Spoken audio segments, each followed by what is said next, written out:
Semakin hari semakin bertambah besar anugerah-Mu, besar anugerah-Mu, berlimpah kasih-Mu. Semakin hari semakin bertambah besar anugerah. Mari sembah Dia. Oh, besar anugerah-Mu. Hilalaya lama shalaya lama siralaya lama shalom. Semakin hari Tuhan, kami alami segala kebaikan-Mu, anugerah-Mu Tuhan, dalam setiap pekerjaan pelayanan kami Tuhan. Engkau yang akan membimbing kami lebih lagi Tuhan. Inalaya lama shikinalaya lama syaran ya lama syano. Hialaya lama si. Oh, semakin hari semakin bertambah besar anugerah-Mu.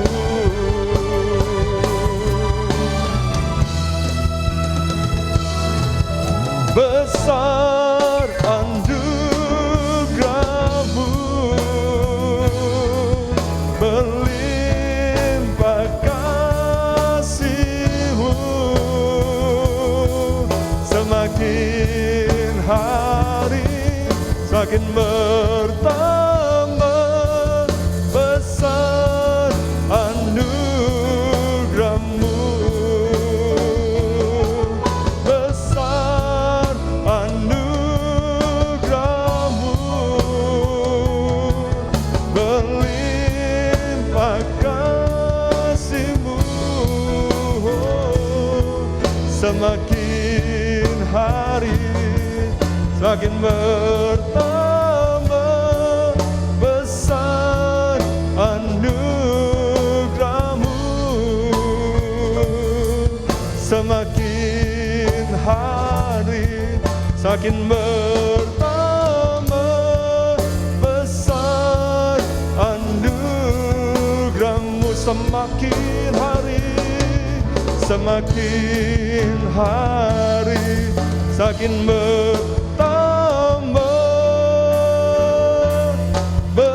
besar anugerah-Mu. Beri sorak-sorai kemuliaan buat Tuhan kita. Haleluya. Oh dahsyat Tuhan. Irana syaraya masih. Terima kasih Yesus, terima kasih syaraya masyano. Berlimpah kasih-Mu Tuhan dalam hidup kami. Terima kasih syaraya masyano. Kiranya masih, oh, kiranya masih, ora batakala masih kiranya. Terima kasih Tuhan, shalana masuk, kiranya masih.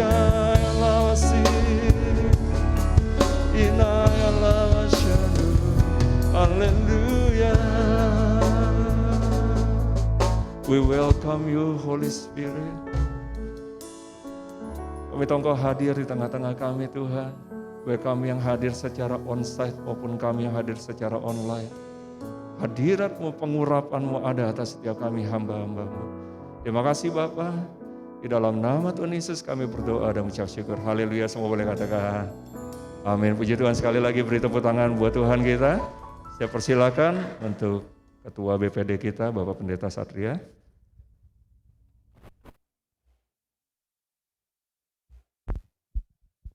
Ya, Shalom Bapak Ibu yang kasih Tuhan yang ada di tempat ini. Bisa lambaikan tangannya, kita semangat ya. Bapak Ibu yang ada di rumah, saya menyapa Bapak Ibu semua. Wah, saya ada melihat Pak Gunawan Somali, Pak Henry, ya. Terima kasih Pak Lukas, sudah sehat ya Pak Lukas. Terima kasih juga untuk Pak Lukas yang menyediakan tempat kembali memfasilitasi BPD boleh pakai tempatnya. Terima kasih Pak Lukas. Ya, untuk bapak-bapak yang lain saya lihat juga ada banyak ya. Saya mungkin tidak sebutkan namanya satu-satu, tapi saya percaya Bapak Ibu semua dalam keadaan sehat tanpa kekurangan satu apapun. Kembali sore hari ini saya bersuka cita, tentu Bapak Ibu juga bersuka cita, baik yang di sini maupun yang online ya. Bahwa Gereja Bethel Indonesia, kita menyadari dalam pergerakannya, dalam dinamikanya, dalam segala sesuatu yang terjadi, sedang menuju kepada satu perubahan yang luar biasa. Saya bersyukur kalau mungkin di tahun-tahun sebelumnya belum ada diatur tentang bagaimana pembinaan sekaligus sistem penilaian pejabat. Ya, berawal dari sebuah pembicaraan santai. Pembicaraan yang ya sebetulnya pulang pelayanan, kita duduk bareng, sharing. Dari situ mulai ada pembicaraan pembinaan pejabat di Gereja Bethel Indonesia dilakukan di mana. Dan ternyata di tata gereja kita diatur pembinaan itu cuma dilakukan ketika sidang MD dan sidang sinode. Sisanya bagaimana? Sisanya pendeta pembinanya yang melakukan pembinaan. Pertanyaannya bagaimana bila pendeta pembinanya tidak memberikan pembinaan? Ya, kita tahu kan murid tidak melebihi gurunya. Kalau gurunya nggak ngajarin, ya muridnya nggak bisa berubah tentunya.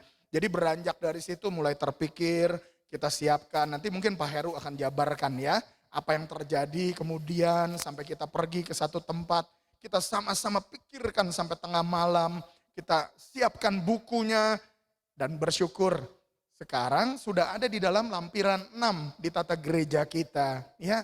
Dan saya percaya Bapak Ibu Gembala khususnya, para pembina, kita juga harus tahu bagaimana memberikan penilaian kepada pendeta-pendeta atau pejabat yang berada di bawah pembinaan kita. Penilaiannya tentu harus objektif, jangan subjektif. Karena kenal baik, apalagi hubungan saudara, terus nilainya bagus, nggak bisa juga. Semua harus kita lakukan dengan sangat-sangat objektif, ya. Dan Bapak Ibu yang mungkin belum menjadi pembina, dengan mengikuti sore hari ini, Bapak Ibu juga tahu bahwa Bapak Ibu memerlukan pendeta pembina bukan hanya untuk memberikan rekomendasi kenaikan jenjang, tetapi untuk mendapatkan pembinaan, arahan, informasi, demikian juga motivasi, demikian juga nilai-nilai hamba Tuhan. Ya sekali lagi, ini kan sebentar ada pengangkatan, PDP menjadi PDM, PDM menjadi PDT, ada kesempatan ya. Dan yang mencalonkan itu bukan PDP-nya, Pak saya mau jadi PDM dong. Atau PDM bilang, Pak saya mau jadi PDT dong. Bukan. Di tata gereja diatur, yang harus mengusulkan adalah pendeta pembinanya. Jadi betapa pentingnya pendeta pembina bagi kita semua ya. Nah sore hari ini nanti Pak Heru akan memaparkan kepada kita. Ya setelah itu mungkin Bapak Ibu ada yang mau bertanya, silahkan bertanya.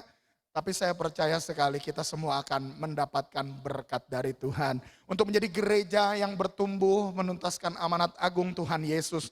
Saya percaya dibutuhkan sebuah sistem yang baik, sistem yang benar, yang baku. Ya, yang bukan dislike, like, bukan. Tetapi benar-benar adalah sistem yang bisa mendorong kita semua untuk melakukan fungsinya. Para pembina melakukan fungsi pembinaannya kepada pejabat-pejabat yang ada di bawahnya ya. Jadi saya bersyukur untuk sore hari ini. Terima kasih sekali lagi Pak Lukas. Terima kasih teman-teman semua, saudara-saudara, rekan-rekan pelayanan yang ada di Zoom, yang ada di tempat ini juga.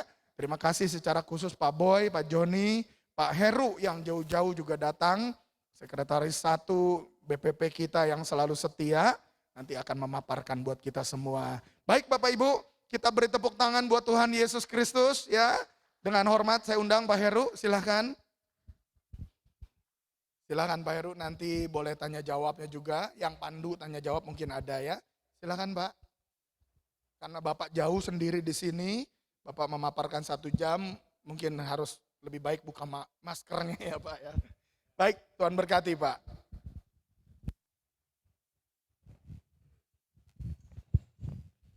Ya, salam Bapak Ibu semuanya. Puji Tuhan kita bisa berjumpa kembali. Terima kasih kesempatan yang diberikan kepada saya oleh BPD untuk saya bersama dengan Bapak Ibu melaksanakan kewajiban organisasi, karena apa yang saya mau paparkan ini sudah dituangkan di dalam tata gereja, sehingga harus dilaksanakan.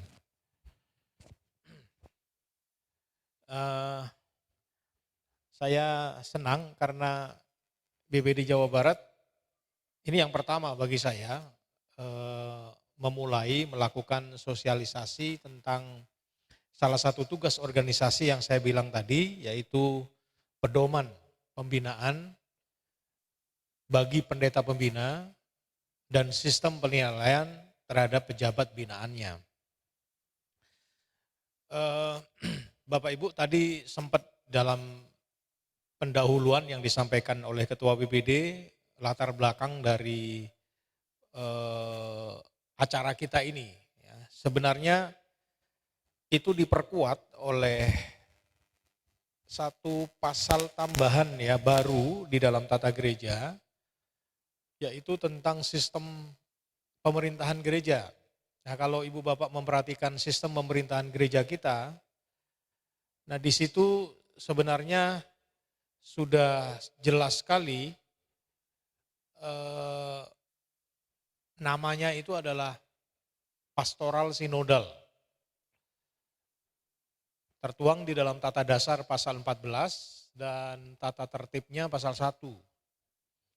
Di dalam penjelasannya yang dimaksud dengan sistem pemerintahan gereja bernama pastoral sinodal itu, dari namanya saja kita tahu, pastoral dari kata dasar pastor, ya, di mana kewenangan dari seorang gembala jemaat itu sangat besar sekali. Dan organisasi itu hanya sebagian kecil saja. Yang ada justru adalah kewenangan otonom para gembala. Nah, pertanyaannya kan kembali seperti tadi. Kalau demikian, controlling daripada organisasi terhadap para pejabat ini sangat sangat lemah yang bisa dikerjakan oleh organisasi. Maka yang bisa mengerjakan itu menurut tata gereja itu pendeta pembina. Pendeta pembina. Nah, itu sebabnya benar tadi yang dikatakan bahwa pendeta pembina ini punya tugas strategis di dalam tata gereja GBI, ya, di dalam organisasi GBI. Karena pendeta pembina lah yang paling bertanggung jawab terhadap kualitas para pejabatnya. Ya, kualitas pejabat GBI itu banyak diemban tugas pembinaannya oleh para pendeta pembina. Nah, supaya tidak terjadi pengulangan penjelasan, saya ingin sharing materi PowerPoint kepada kita sekalian. Bisa dibantu saya? Jadi dasar daripada atau latar belakang daripada pedoman pembinaan ini dari tata gereja kita pasal 37 ayat yang ke-6. Jadi tata gereja kita yang baru itu ada pasal 37 ayat yang ke-6 yang mengatakan pengaturan lebih rinci tentang pembinaan pejabat diatur dalam pengaturan tersendiri. Ya, nah itu kemudian ada di lampiran 6. Lampiran 6 itulah yang saya ingin sharingkan hari ini kepada kita sebagai petunjuk agar Bapak Ibu khususnya para pendeta pembina memahami hak dan kewajibannya agar kualitas daripada GBI ini benar-benar terjaga. Nah itu sebabnya dalam latar belakang, coba next, daripada pembinaan ini, yaitu untuk kepentingan peningkatan kualitas para pejabat Gereja Bethel Indonesia. Ini satu yang perlu diketahui kita, GBI ini bukan bisa lagi disebut gereja kecil. Kenapa? Karena gereja ini sudah bertumbuh sangat pesat. GBI ini kalau dilihat dari jumlahnya sudah menduduki peringkat pertama khususnya di aliran karismatik ya. Memimpin ya, dengan jumlah gereja yang sudah sekitar 7.000-an, belum termasuk bakal jemaat pos PI yang tidak didaftarkan. Ya, dan bahkan ada ranting cabang yang juga nggak didaftarkan kepada BPD. Sehingga angkanya itu, estimasi saya ya, itu lebih dari 10.000. Perkiraan saya itu lebih dari 10.000. Karena ternyata banyak bakal jemaat, pos PI, bahkan ranting cabang nggak dilaporkan oleh gereja lokal. Entah alasannya apa. Saya kurang tahu apakah alasan supaya nggak bayar berpuluhan atau apa gitu. Tapi yang jelas ada banyak yang tidak dilaporkan. Nah, dengan jumlah pejabat yang kurang lebih hampir 20.000 orang ini kan butuh penanganan ya. Khususnya kalau bicara kualitas pejabat butuh pembinaan supaya ada standarisasi kualitas, mutu, jaminan mutu gitu loh, kualitas dari pejabat itu bisa dijaga. Dan ingat juga Bapak Ibu, untuk menjadi pejabat GBI tidak ada syarat yang mengatakan harus lulusan sekolah teologi. Dan juga tidak ada syarat lulusan teologi tertentu gitu loh. Akibatnya yang namanya pejabat GBI itu waduh dari berbagai latar belakang. Dari berbagai latar belakang pendidikan, dari latar belakang suku dan segala macam ya. Nah ini kan membutuhkan semacam standarisasi. Ini berbeda dengan gereja-gereja tertentu yang kalau jadi pejabatnya atau jadi pendeta gembala di gereja itu harus lulusan dari sekolah teologi yang dia miliki gitu. Ya kan ada begitu.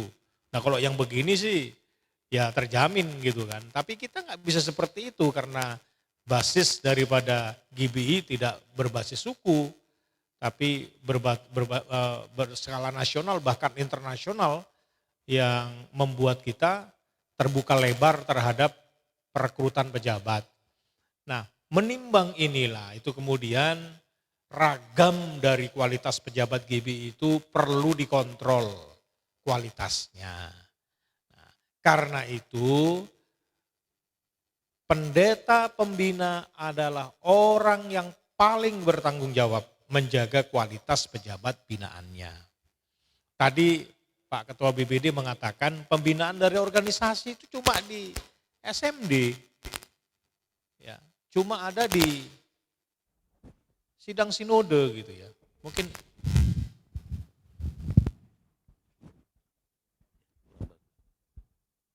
ya baik, sorry. Jadi Bapak Ibu dengan demikian maka perlu adanya satu pengaturan tata kelola organisasi, perlu adanya sistem.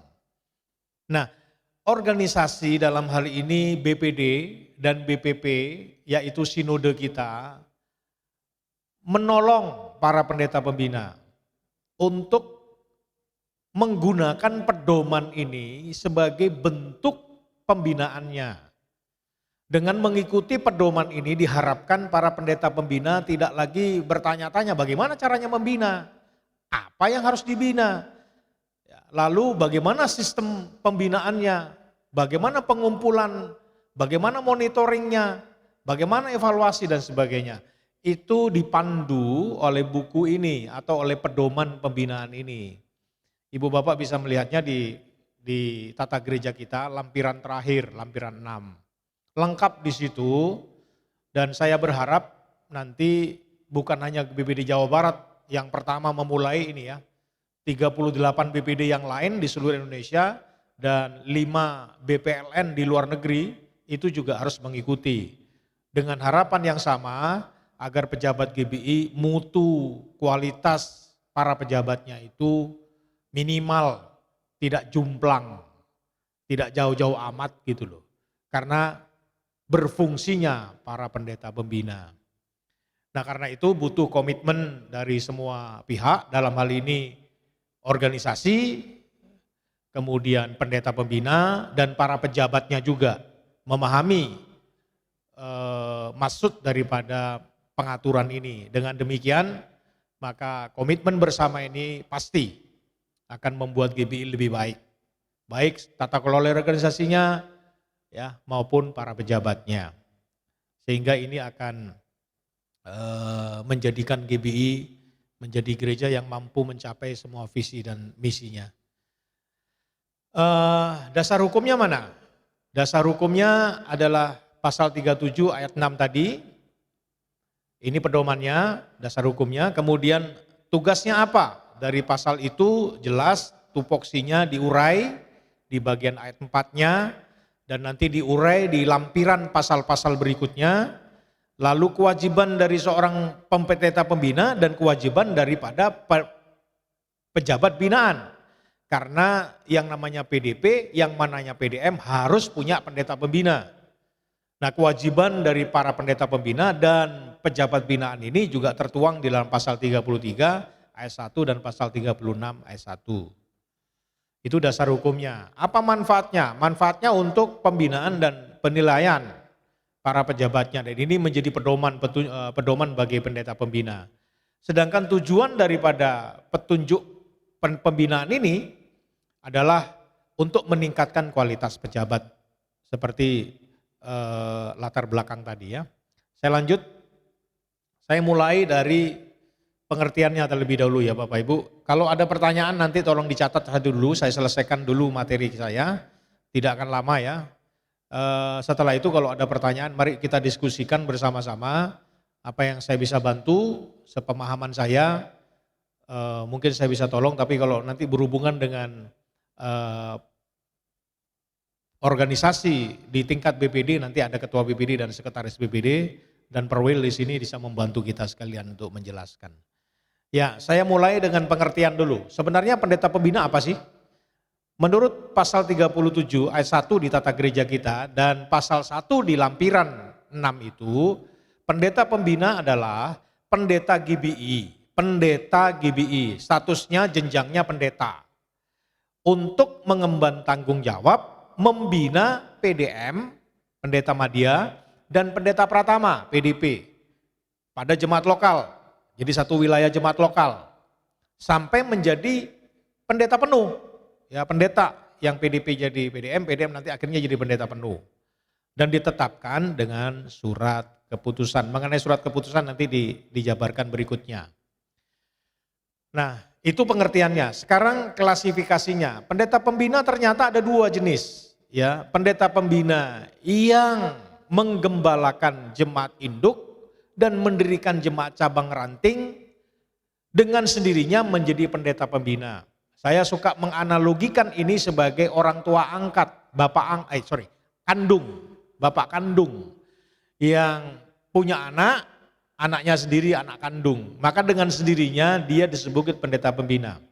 Jadi kalau saya sebagai pendeta, lalu saya punya gereja induk ya, buka cabang, buka ranting, saya mengangkat pejabat, PDP, PDM, maka saya langsung menjadi pendeta pembina itu. Jadi ini anak kandung saya, otomatis saya pendeta pembina. Tidak ada jeda. Ya, jadi kalau saya diangkat, saya PDM nih, saya PDM di gereja lokal ya. Tiba-tiba saya diangkat oleh sinode pada sinode tahun 2022 misalnya ya. Maka pada tahun 2022 saya jadi pendeta penuh, lalu orang-orang yang ada di bawah saya, di gereja lokal saya, itu secara otomatis akan menjadi binaannya. Tentu prosesnya akan dilakukan oleh BPD. BPD akan terbitkan surat keputusan dulu, lalu atas permintaan, kalau ini gereja induk ya ada permintaan dari gereja induk dan seterusnya. Tapi yang jelas ini namanya orang tua kandung. Ya, ini berbeda dengan pengertian yang kedua, pendeta yang menggembalakan satu jemaat lokal dan diminta oleh pejabat PDP-PDM dari satu jemaat lokal lain yang belum mempunyai pendeta pembina. Atau pendeta pembinanya berhalangan tetap. Misalnya meninggal atau apa, kan kosong loh. Ketika dia tidak punya pendeta pembina, dia bisa datang kepada saya, Pak, bisa nggak menjadi pendeta pembina saya? Nah, pendeta pembina ini tidak harus satu wilayah, bisa wilayah lain. Bahkan bisa wilayah provinsi lain atau BPD yang lain, bisa. Ya, bisa seperti itu, tidak dihalangi. Sepanjang proses pengalihan pembinaan, proses penetapan pembinaan itu mengikuti prosedur yang ada. Nah, dari penjelasan ini, klasifikasi pendeta pembina itu ada dua berarti Bapak Ibu ya. Pendeta pembina yang melahirkan, kandung, lalu ada yang diminta. Nah, ini ada perbedaan nanti, masing-masing hak dan kewajiban ini ada perbedaannya. Dua klasifikasi ini. Saya lanjut ya. Syarat pendeta pembina. Ada syaratnya, aktif menggembalakan jemaat bagi pendeta yang mendirikan jemaat atau cabang ranting. Jadi pendeta pembina itu harus gembala. Aktif, bukan mantan. Tapi aktif. Ketika Bapak Ibu tidak menjadi gembala, maka pendeta pembinaan maka jabatan pendeta pembina Bapak Ibu itu akan dengan sendirinya akan diambil atau dicopot begitu. Jadi harus jadi pendeta pembina. Harus jadi gembala. Saya gembala nih, saya pendeta pembina kan. Tapi ketika saya tidak lagi jadi gembala, ya saya nggak bisa jadi pendeta pembina. Misalnya purna jabatan, saya sudah berhalangan, tidak bisa oleh karena usia atau umur segala macam, saya lagi purna jabatan, nanti ada penjelasan itu lain itu ya, oleh BPD, maka dengan sendirinya saya nggak bisa jadi pendeta pembina, karena saya bukan gembala. Yang jadi pendeta pembina harus gembala. Yang kedua, aktif menggembalakan jemaat sekurang-kurangnya 2 tahun bagi pendeta pembina yang diminta.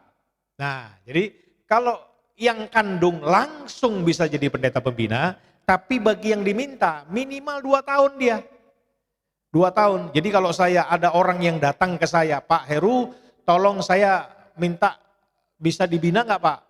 Nah, di catatan BPD saya harus jadi gembala 2 tahun minimal. Kalau saya baru diangkat jadi gembala, saya nggak bisa langsung jadi pendeta pembina yang diminta. Saya nggak boleh ngangkat anak kira-kira begitu. Harus 2 tahun minimal.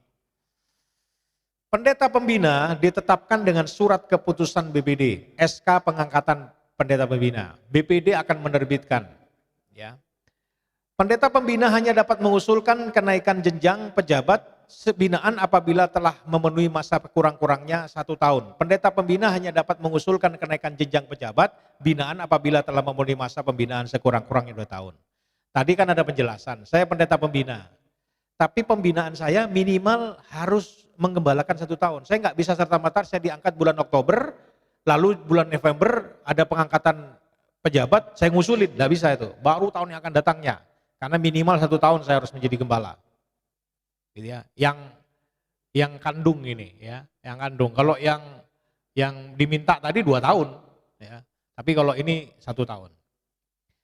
Pendeta pembina berdasarkan permintaan klasifikasi yang kedua tadi hanya dapat membina sebanyak-banyaknya 5 jemaat lokal beserta dengan pejabatnya.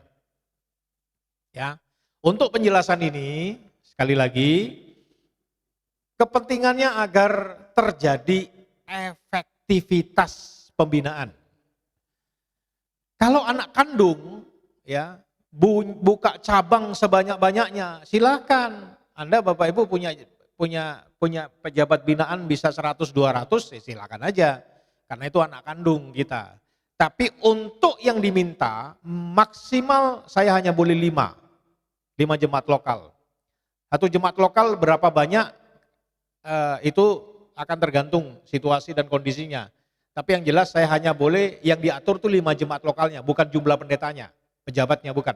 Tapi 5 jemaat lokal yang diatur. Tidak boleh lebih. Apakah ini berlaku surut? Ya.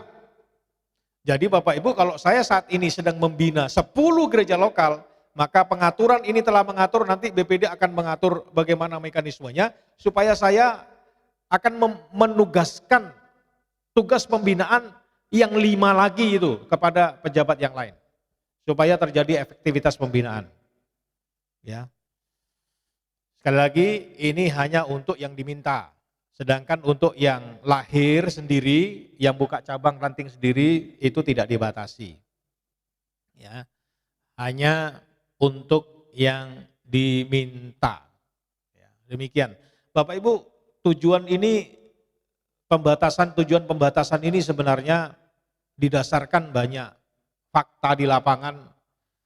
Ada kasus-kasus di mana pendeta pembina membina sampai sangat banyak, ya, sangat banyak. Lalu abai terhadap tugasnya. Yang terjadi akhirnya hanya untuk beberapa kepentingan pribadi.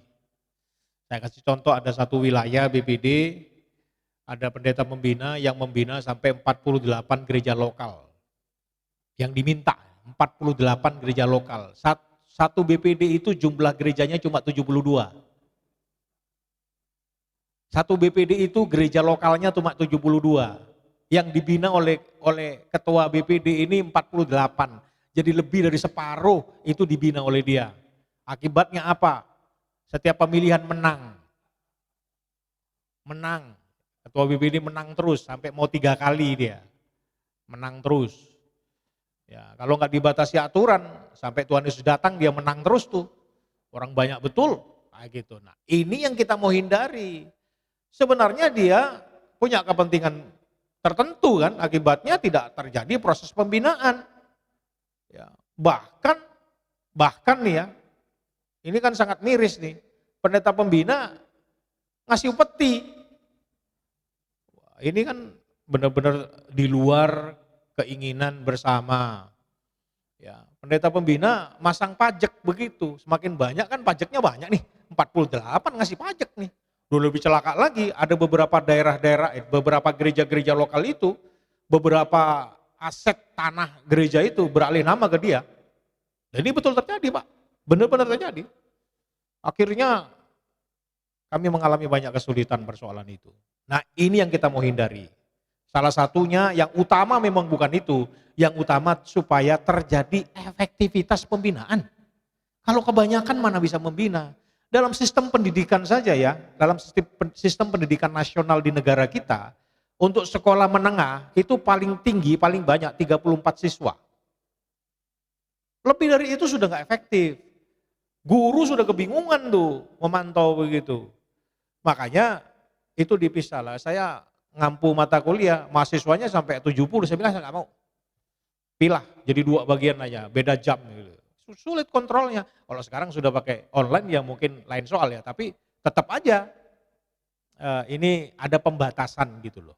Supaya terjadi efektivitas pembinaan. Di samping itu menghindari tugas-tugas yang saya bilang tadi. Ya. Lanjut. Terkait SK, ya SK pembinaan. Jadi surat keputusan pendeta pembina atau disingkat SKPP adalah surat keputusan yang dikeluarkan oleh BPD kepada pendeta pembina yang mengemban tanggung jawab untuk membina PDM dan PDP. Jadi SK-nya diterbitkan oleh BPD, bukan oleh BPP, bukan oleh gembala, induk, bukan, oleh BPD. Ya. Jadi tidak serta-merta karena saya staf BPH lalu BPP langsung saya lolos dari ini. Ya nggak bisa, kalau saya ada pendeta pembinaan ya harus saya dapat SK dari BPD, bukan dari BPP dong kan gitu. Atau dari gembala induk saya, enggak, dari BPD. Yang kedua, SKPP dikeluarkan oleh BPD berdasarkan surat permohonan dari pendeta pembina. Jadi melaporkan, saya membina si ini. Ya kalau baru kan, kalau saya buka gitu ya, dengan angkat atau ya harus lapor dulu, mohon dulu, BPD nanti akan terbitkan. Seorang pendeta baru dilakui secara sah oleh GBI menjadi pendeta pembina setelah bersangkutan menerima SKPP-nya. Yang keempat, apabila seorang PDP PDM mengalami kesulitan dalam mendapatkan pendeta pembina, maka BPD GBI memfasilitasi dan mencarikan pendeta pembina bagi yang bersangkutan.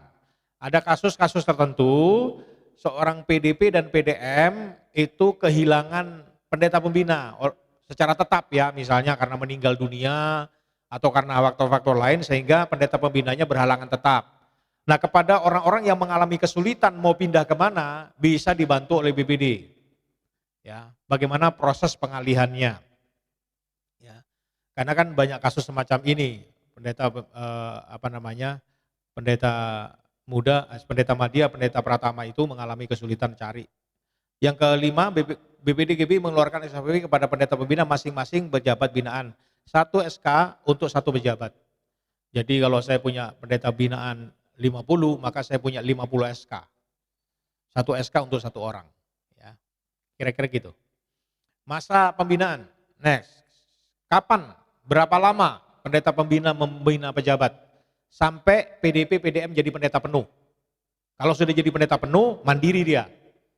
Ya, mandiri dia. Masanya seperti itu. Lalu yang berikut, pengalihan. Jadi pengalihan pembinaan seorang pejabat GBI, PDP, PDM dari pendeta pembina sebelumnya kepada pendeta pembina yang baru harus mendapat persetujuan dari BPD. Nah, ini perlu dipahami. Jadi bisa nggak terjadi proses pengalihan? Bisa. Bisa nggak pendeta pembina berganti? Bisa, tapi tidak sembarang bisa berganti. Harus mendapat persetujuan. Nah, persetujuan ini diatur bagaimana prosesnya gitu. Tidak serta-merta bahwa, wah saya nggak suka sama Pak Yakob, pendeta Pak Yakob ini terlalu pelit misalnya. Wah ini persoalan pelit saya pindah ini. Oh nggak bisa dong, nggak bisa. Nanti diatur berapa kali, itu hanya boleh 1 kali pindah. Gitu ya. Karena diatur nanti di bagian berikutnya ya. Saya baca ini dulu. Jadi proses persetujuan itu dibuktikan dengan syarat ini. Saya singkat ya. Jadi kalau saya mau pindah dari Pak Yakob ke Pak Satria, itu caranya gini. Saya mau menulis surat ke Pak Yakob, pengunduran diri. Dengan alasan tentunya, Pak Yakob saya nggak bisa ini karena saya pindah kota, saya pindah ini, saya pindah provinsi dan segala macam lah gitu ya. Alasannya harus masuk akal. Tidak alasannya Pak Yakob karena Bapak pelit, saya pindah cari Pak Satria yang royal gitu. Ditolak yang begituan. Permohonan pengunduran diri. Pak Yakob memberi jawaban, oke Pak Heru, oleh karena untuk kepentingan efektivitas saya setuju Anda pindah pembinaan. Surat pengunduran diri saya plus surat jawaban Pak Yakob kita simpan. Ada 2 surat nih. Saya tulis surat ke Pak Satria. Pak Satria, saya sudah pindah dari Pak Yakob Pak, saya butuh efektivitas pembinaan karena kita satu kota Pak, saya minta Bapak membina saya. Surat permohonan, Pak Satria jawab juga, baik Pak Heru saya siap membantu Anda menjadi pendeta pembina. Maka surat ini, ada 4 nih suratnya nih. Pengunduran diri, Pak Yakob 2, Pak Satria 2. 4 ini dikirimkan ke BPD. Bikin surat ke BPD, bahwa saya mau pengalihan pembinaan. Baru BPD pelajari, setuju, BPD akan keluarkan SK. Begitu kira-kira.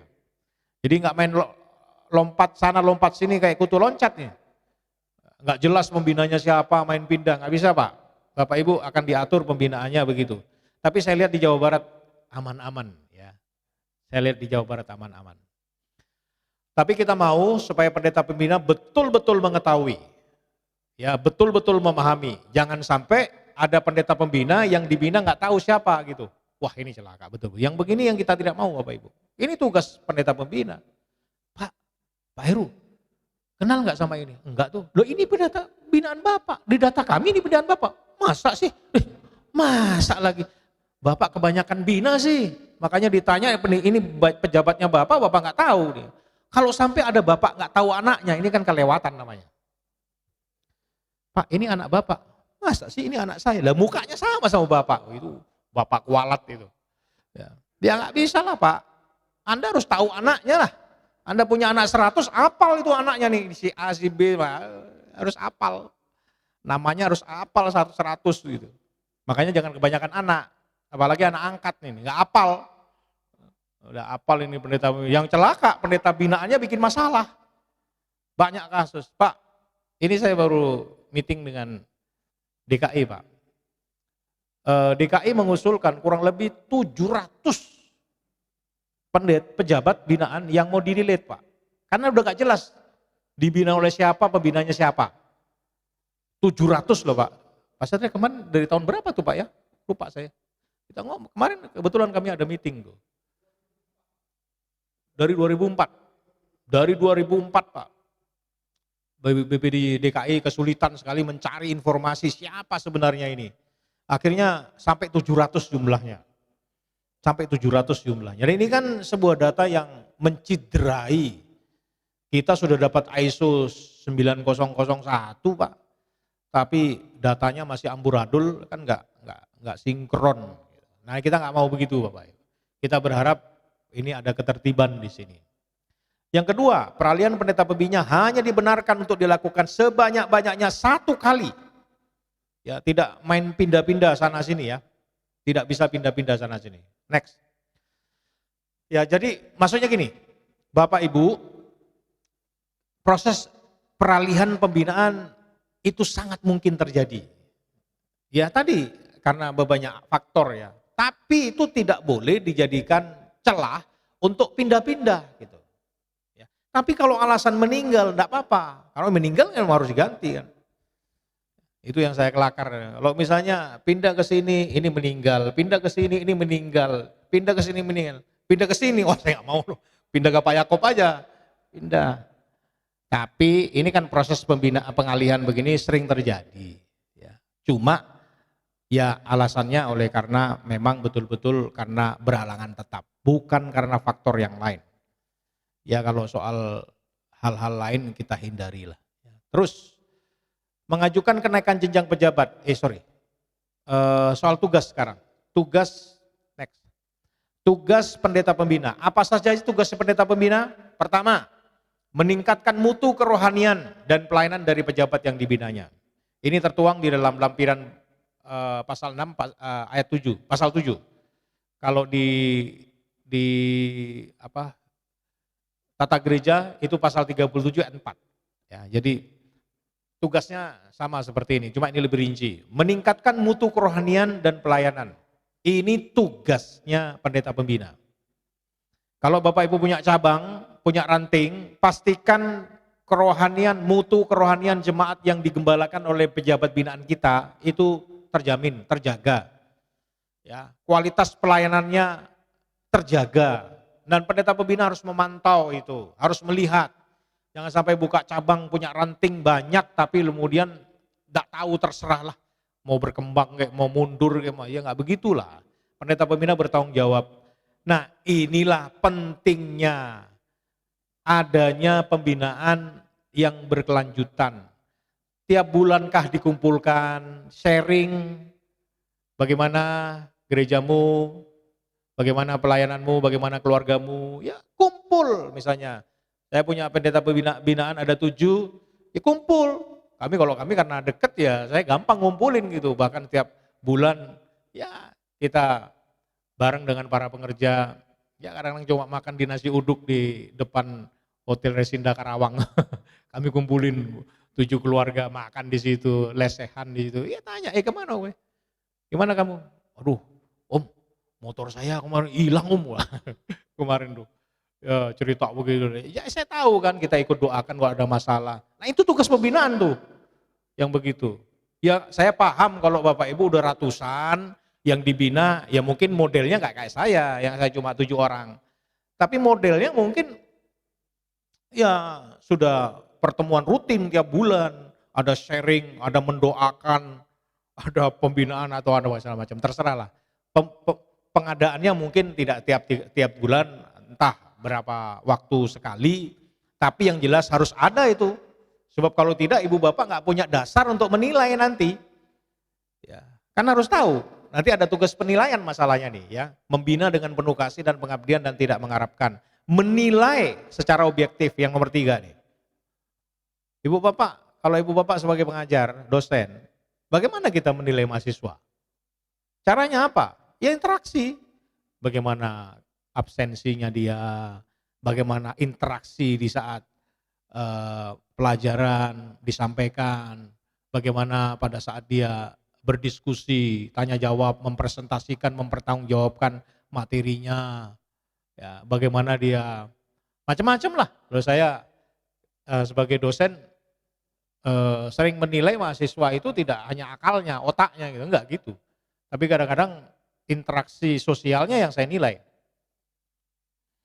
Ada mahasiswa, saya jelasin ketika menjelaskan tentang hidup tuh harus berbuah. Jadi kalau kalian gak berbuah, ada ayat tuh di Alkitab tuh, ya, itu akan ranting kalau nggak nempel ke pokok, dipotong kemudian menjadi kering dan dilemparkan, di sana terjadilah tangisan dan kertak gigi. Mahasiswa satu nyeletuk, Pak itu yang punya gigi, kalau yang nggak punya gigi gimana Pak ya? Cuma gusi doang. Ini mahasiswa S1 Pak, nanyanya kayak gitu. Saya sebagai dosen kesel bener. Oh, silakan Anda keluar dan jangan balik lagi ya di kelas ini. Itu jawaban saya. Anda keluar jangan balik lagi ke kelas ini. Ya itu bukan nanya namanya, sengaja bikin ribut gitu loh, bikin lucu, bikin apa. Tapi kan nggak lucu namanya. Satu pertanyaannya nggak bermutu. Jadi menilai itu kadang-kadang dari situ, dari interaksi, dari jawaban, dari pertanyaan. Ada pertanyaan yang kadang-kadang tuh mahasiswa ketahuan kalau dia itu, Pak Heru kalau nilai kan tidak hanya tapi keaktifan di kelas. Kadang-kadang Pak nanya Pak, pertanyaannya nggak bermutu. Kamu tuh kalau nanya mikir ulang deh. Saya nggak jawab pertanyaan begini, kamu nanya nggak bermutu gitu. Jadi kan bisa tahu kita nanya bermutu apa tidak. Kadang-kadang kan supaya dinilai, oh supaya aktif kelihatan. Oh, saya sudah tembak duluan, kamu nanya nggak bermutu saya kurangi nilainya. Jadi kebanyakan mulai nggak nanya, dia ketakutan, takut teknik nggak bermutu. Ya, terus tujuan penilaian ada 3. Yang pertama tujuan administratif, pastinya ini yaitu memberikan rekomendasi untuk kepentingan kenaikan jenjang, kependetaan atau dapat juga memberikan rekomendasi penjatuhan sanksi. Pak, untuk poin administratif ini yang sering terjadi. Tugas pendeta pembina itu kayaknya cuma tugas administratif gitu. Oh padahal bukan itu. Tugas pembinaan yang lain tuh ada informatif dan motivatif. Ini yang 2 bagian terakhir ini ya, 2 bagian yang B dan C ini yang diabaikan. Makanya pedoman pembinaan ini dibuat supaya tugas pembina, pendeta pembina seperti saya dan Anda ini punya kewajiban melakukan pembinaan yang bersifat informatif, yaitu memberikan laporan tentang perkembangan pelayanan pejabat dan sekaligus ini nggak termasuk ya, nggak tercantum di sini. Informasi juga perkembangan teologi, tren teologi yang berkembang, pengajaran yang lagi ini, itu kan tugas pendeta pembina memberitahu. Jangan sampai pembinaan kita dengar dari yang lain dong. Sebaiknya dengar dari kita kalau kita ada perkembangan teologi yang sedang ada pengajaran yang sedang lagi ngetren, ini baik atau tidak, ini positif apa negatif, ini sesat apa tidak sesat. Itu kan pendeta pembina punya kewajiban untuk sharingkan bersama dengan pejabat binaannya tentang tren teologi yang sedang terjadi. Lalu motivasi, yaitu menciptakan pengalaman memotivasi penyemaannya. Yang mungkin pejabat binaannya sedang mengalami kesulitan, ya Anda harus memotivasi, mengingatkan, membangunkan lagi, memberi semangat lagi dan sebagainya. Jadi ini tugas-tugas pendeta pembina. Masih ada lagi yang pendeta berikutnya adalah mengajukan kenaikan jenjang pejabat. Nah itu tugas administrasi nih, kasih rekomen. Tapi ada juga nih pendeta pembina tugasnya yang memberi sanksi tadi yang nomor 1 ya. Begini Pak, sekarang di GBI, di tata gereja kita yang baru, ketika ada seorang pejabat tidak aktif dalam 1 tahun sebagai pejabat, tidak aktif melayani sebagai pejabat dalam 1 tahun, itu pendeta pembina dapat merekomendasi ke BPD. BPD, ini si A ini nggak aktif lagi 1 tahun, saya rekomendasikan untuk diberhentikan secara tetap. Surat itu sakti Pak, BPD bisa lanjutkan ke BPP langsung di delete Pak, di database pejabat. Itu baru ada nih di tata gereja yang baru. Itu usulan komisi organisasi di tahun 2000 tuh, di Jawa Barat. Dan diakomodir di tata gereja.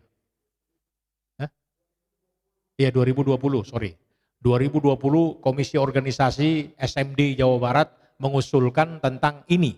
Dan diakomodir di tata gereja. Dan itu menjadi pasal yang mengatur mengenai pejabat yang tidak aktif melayani sebagai pejabat itu bisa diberhentikan. Dulu itu pengangkatan diatur, tapi pemberhentian nggak diatur kecuali karena pelanggaran. Tapi sekarang tidak aktif itu juga bisa diberhentikan.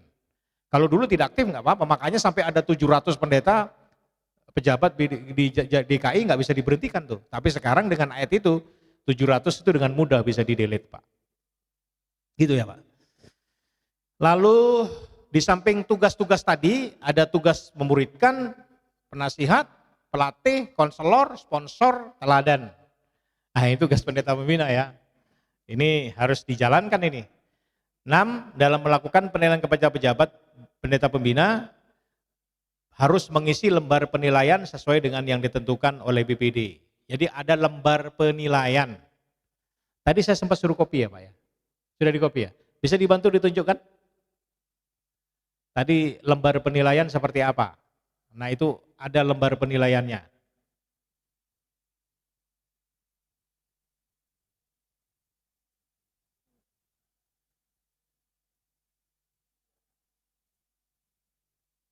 Ya, bukan. Lembar penilaian.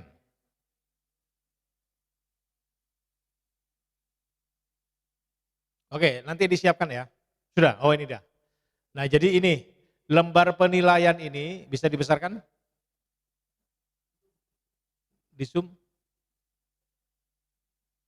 Ya. Eh, di layar Bapak Ibu bisa melihat, jadi lembar penilaiannya seperti ini. Pendeta Pratama atau pendeta Madya. Nanti tinggal diisi, yang dicoret, diisi ya diisi gitu ya. Nama pejabat yang dinilai siapa, nama pendeta pembinanya di sebelah kanan itu, nomor induk pejabatnya berapa, nomor induk pejabat pendeta pembinanya, kemudian jenjang pendetanya, BPD mana, tanggal pelantikan, tanggal pengisian, kemudian BPD. Nah, kriteria yang dinilai apa? Itu ada 10 yang dinilai. Nah, masing-masing penilaian ini punya pengertian ya. Yang pertama, disiplin. Nah, disiplin ini yaitu bagaimana yang bersangkutan mentaati seluruh ketentuan yang dikeluarkan oleh organisasi. Termasuk ketentuan yang dikeluarkan oleh jemaat lokal. Jadi kan ada aturan yang mengatur para pejabat di GBI ini. Tata gereja. Jadi gini Pak, ada 4 dasar sanksi di GBI itu. Ya, pertama Alkitab. Kalau melanggar Alkitab, ini bisa kena sanksi nih. Yang kedua, pengajaran tata gereja. Tata gereja. Lalu yang ketiga, pengajaran atau doktrin, pengakuan iman itu loh. Yang keempat, itu adalah peraturan-peraturan daerah yang disahkan di SMD, juklak daerah, ketentuan-ketentuan di daerah. Masing-masing daerah BPD nggak sama Pak. Tapi itu menjadi dasar. Jadi 4 aturan ini harus dilaksanakan. Bentuk kedisiplinan pejabat itu harus mematuhi ketentuan itu. Gitu loh. Jadi ketentuan-ketentuan ini harus ditaati. Pelanggaran terhadap ketentuan ini bisa dijatuhi disiplin. Plus, apalagi ketentuan itu? Peraturan gereja lokal. Nah gereja lokal itu bisa membuat aturan di ini, misalnya di gereja di tempat ini ada aturannya bagi para pelayan pejabat yang itu tingkat kehadirannya misalnya, ketekunannya segala macam itu dinilai, ada ketentuan di gereja lokalnya. Itu juga menjadi dasar penilaian disiplin ya dari pejabat. Ya. Kalau pendeta pembina, saya punya pejabat di tempat saya sudah ulang-ulang. Dia tuh paling sering sekali terlambat. Paling sering tuh. Padahal dia tuh pemegang inti di dalam ibadah. Kadang-kadang kalau dia dikasih tugas gitu ya, terutama dia kan pemain musik juga. Dia pelopor musik gitu, pemegang kunci di musik. Ibadah nih kurang 5 menit kok nggak nongol nih. Pernah satu kali dia itu tugas WL. Sampai tank itu waktunya, dia nggak nongol. Saya naik tuh. Saya mimpin pujian aja. Langsung saya WL saya mulai gitu. Wah dia udah minta maaf kayak apa ke saya. Loh maaf Pak Pendeta, maaf.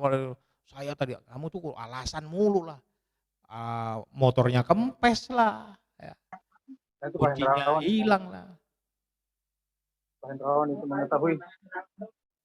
Iya, Pak Hendrawan itu. Tolong di mute.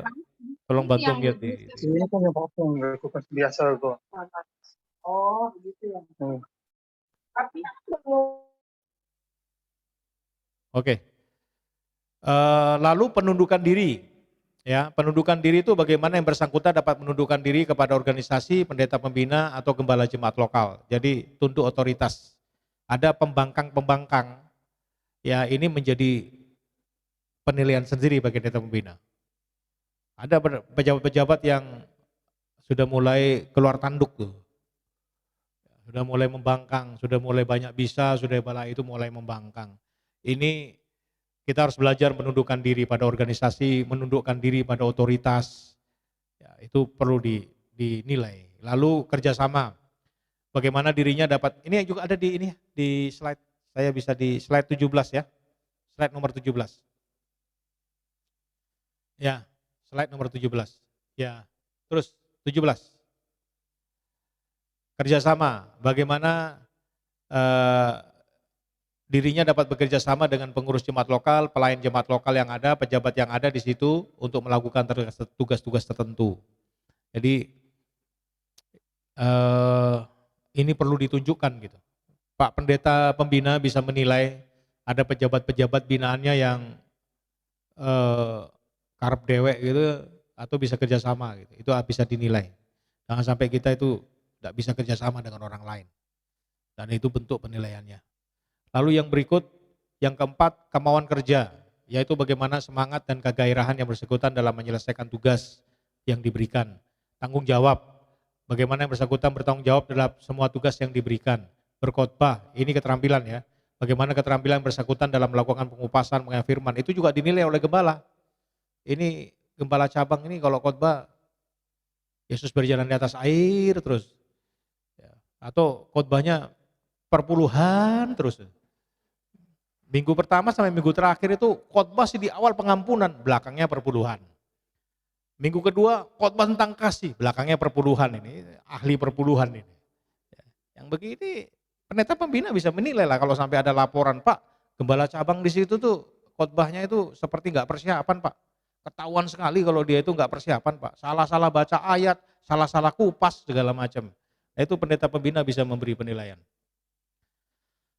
Kemudian keterampilan, ya keterampilan atau talenta yang lain itu juga bisa dinilai yang dapat menunjang pelayanan ya, bisa dinilai. Kemudian kepemimpinan yang dinilai, kemudian pertimbangan dalam mengambil keputusan. Gembala-gembala jemaat kan seringkali diperadakan banyak persoalan. Nah, bagaimana dia menyelesaikan persoalan itu pendeta pembina bisa menilai. Lalu yang terakhir mengenai etika. Etika ini perlu karena dasar penilaian terhadap pejabat binaan yang berhubungan dengan etika itu sudah diatur oleh tata gereja, bahkan diatur menjadi dasar pemberian sanksi, bahkan juga lampiran khusus mengenai etika kependetaan. Ada itu. Nah, kita itu nggak bisa jauh-jauh, nggak bisa lepas dari pengaturan mengenai etika pendeta, karena tuntutan moral terhadap seorang pejabat itu lebih tinggi ketimbang tuntutan terhadap jemaat biasa. Maka persoalan mengenai etika ini tidak boleh diabaikan. Kita harus menjunjung tinggi di bagian ini ya Pak, Ibu, Saudara sekalian. Jangan lupa kita ini gembala. Ya. Ada pendeta, pejabat gitu ya. Kadang-kadang kita ini lupa gitu ya, bahwa kita ini adalah seorang pejabat GPI. Waktu saya bareng sama anak saya di samping saya bersama dengan jemaat di belakang. Ada kali 5 orang, satu mobil minibus ya, saya bawa. Kami mau pergi ke KKR ceritanya di Purwakarta. Ya, yang khotbah itu Pak Yakub Nahua ya, almarhum. Saya bareng sama jemaat kan. Nah, di salah satu tempat menuju Purwakarta itu ngelewati Cikampek ya. Cikampek itu ada jalan yang seperti mulut botol, dari 3 jalur jadi 1 gitu. Dari perempatan Jomin namanya itu, jembatan Jomin itu. Jadi saya masuk ke situ tuh. Nah, saya ikuti jalur seperti biasa, tiba-tiba ada mobil pick up muat ayam, motong saya langsung, motong begitu aja. Dan itu benar-benar itu saya kaget luar biasa dan saya ngerem. Yang saya membuat marah adalah sebenarnya kalau misalnya dia motong selesai ya sudah nggak apa-apa lah. Yang dia mungkin keburu kebelet pipis atau apa biarin aja lah. Ya, saya nggak apa-apa. Tapi saya buka jendela gitu maksudnya memberitahu jangan motong kayak gitu mas, kayak gitu kan. Ketika saya buka jendela, maki-maki saya. ngotot gitu, sampai ngancem ngotot dan maki-maki. Waduh, saya muncak, saya ke ubun-ubun tuh darah naik tuh. Madura saya muncul langsung. Saya pukul itu pintunya kan deket banget sama pukul puak begitu. Wah, saya diem, tapi sakit sebenarnya, saya diem aja kan. Wah, saya nggak biasa mukul keras begitu, keras. Tapi saya turut, Pak. Akhirnya saya pancing dia, ada polisi datang. Saya bilang, Pak, Bapak lihat posisinya. Udah Pak, silakan maju Pak, katanya. Nanti saya urus ini. Udah, saya lanjut dengan penuh kemenangan saya. Karena ditangkap polisi kan, ya penuh kemenangan gitu. Tapi Pak, urusan panjang Pak. Udah diem semua. Tadinya ceria nih bapak-bapak di belakang nih.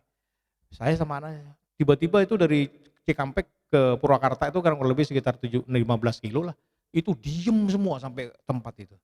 Ketika turun semua, anak saya nggak turun, dia bilang, pakai ini. Anak saya langsung, pakai ini. Pak, tapi ngomongin apa di mimbar? Kendalikan diri, panjang sabar. Sabar apaan katanya? Itu jemaat tadi sampai diem semua. Tapi itu tulah mencidrai itu. Waduh, saya baru ingat, saya lupa kalau saya pendeta. Ya. Nah Pak, maksud saya gini Pak, saya cerita ini, ternyata Pak, meskipun seorang pejabat GBI sudah tua bangka kayak saya, bisa lepas kontrol Pak. Bisa lepas kontrol Pak. Dan itu berhubungan dengan etika Pak. Kalau saya kemudian mencidrai, kata anak saya, mencidrai figur seorang gembala yang dikenal selama ini, banyak bicara tentang kesabaran, tentang kasih segala macam, tiba-tiba muncul aslinya katanya. Jadi ini persoalan yang perlu dijaga oleh kita. Perlu dijaga persoalan ini. Nah, lanjut saya ke slide 16 dulu. Saya tadi ke 15 dulu. 15. Slide 15 tentang disiplin pendeta pembina. Jadi Pak, pendeta pembina yang melanggar ketentuan pembinaan itu juga dapat sanksi Pak. Jadi jangan cuma pejabat PDP PDM yang kena sanksi Pak. Pendeta pembina juga kena sanksi. Ada aturan yang mengikat yang sama kepada kita, termasuk ketidakmampuan tugas pembinaan. Nah itu juga bisa dibebas tugaskan kita. Apabila terjadi pelanggaran ya terhadap peraturan yang ada, 4 poin tadi, Alkitab, pengajaran dasar, doktrin, tata gereja, kemudian yang keempat adalah peraturan daerah, itu juga kena sanksi, jadi nggak bebas serta merta ada pengecualian gitu, peraturan terhadap pendeta pembina, enggak, pendeta pembina juga terikat pada peraturan yang sama, sehingga pelanggaran terhadap 1 poin terhadap mekanisme yang ada juga kena sanksi, termasuk tidak melaksanakan tugas pembinaan.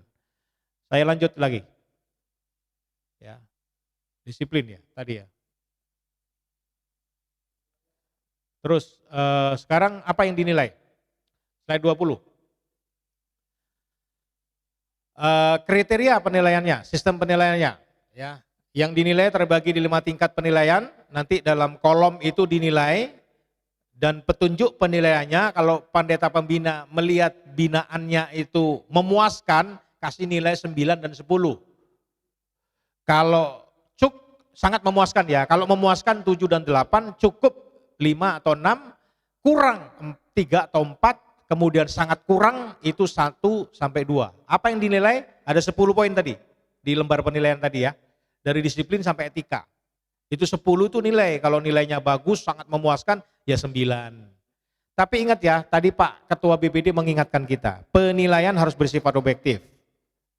Harus bersifat objektif, tidak karena itu istrinya.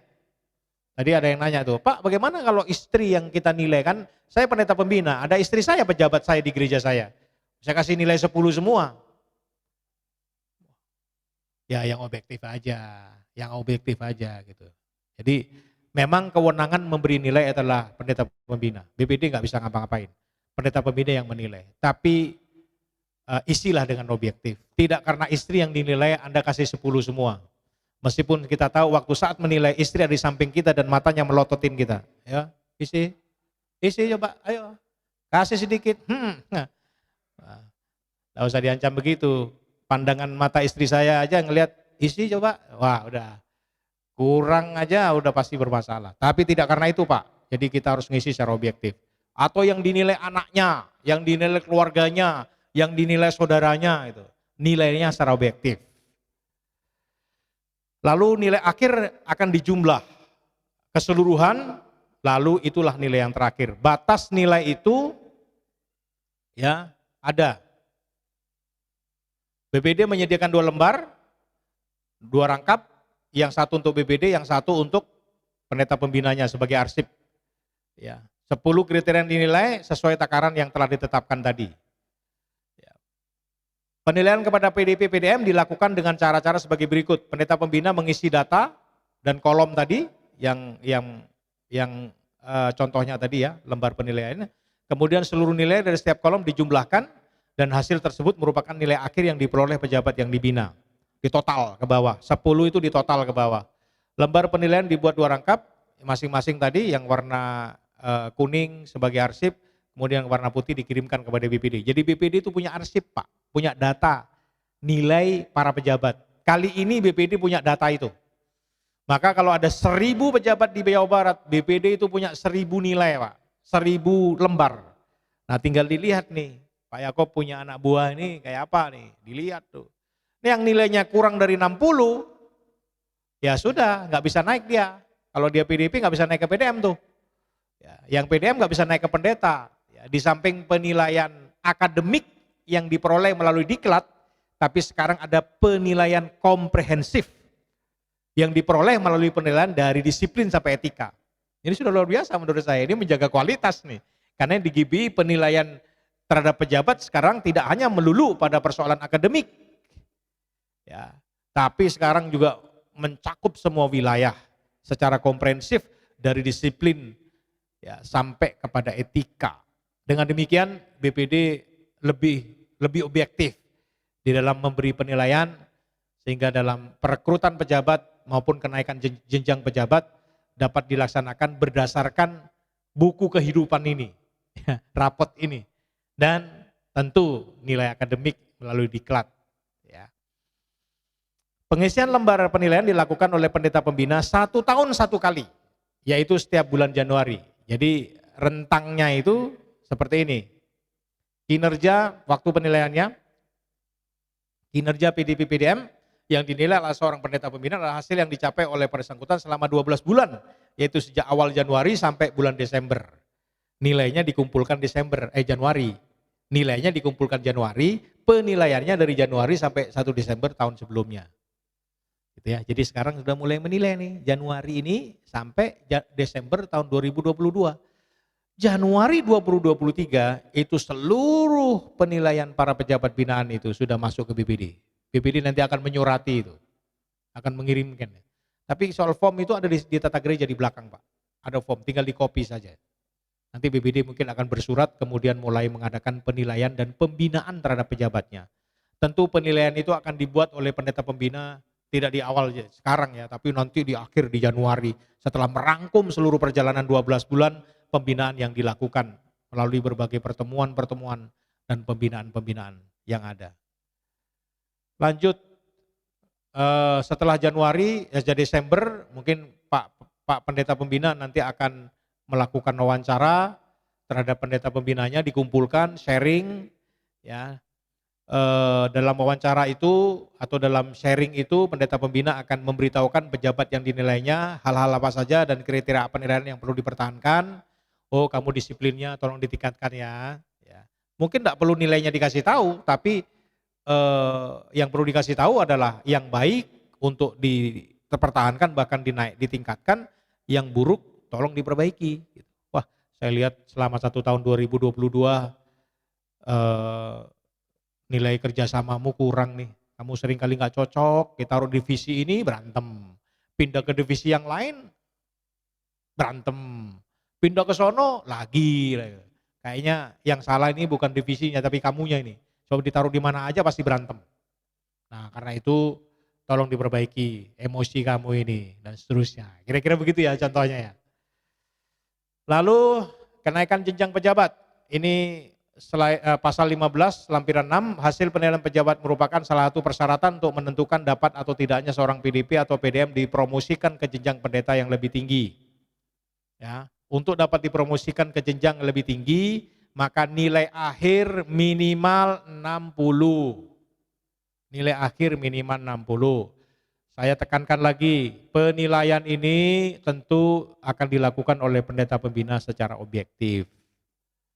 Terakhir, pendeta pertama atau pendeta madya tidak diwajibkan untuk memberi kompensasi atas jasa-jasa pembinaan yang telah dilakukan oleh seorang pendeta pembina, baik selama masa pembinaan berlangsung maupun sesudah masa pembinaan berakhir.